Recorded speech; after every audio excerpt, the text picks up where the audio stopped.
While you're boarding your flight to vacation, the same airline might be preparing a very different kind of departure just a few gates down.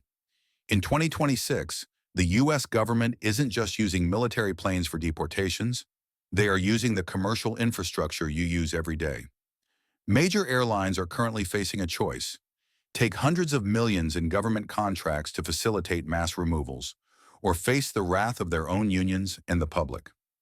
Today I'm exposing the shadow fleet in the 2026 travel ban that has turned gate agents into border guards.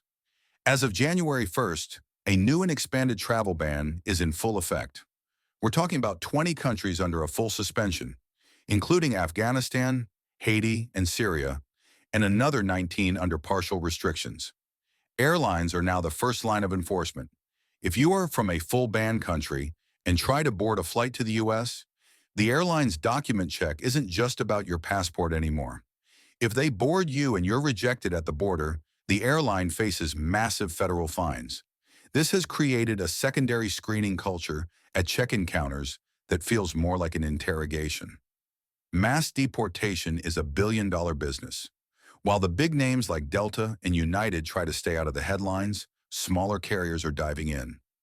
GlobalX reportedly operates a huge percentage of removal flights, even while they fly sports teams and celebrities on the side.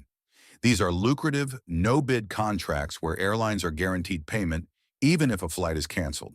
The DHS even recently purchased 6 Boeing 737s specifically for deportation enforcement to bypass the need for commercial partners entirely.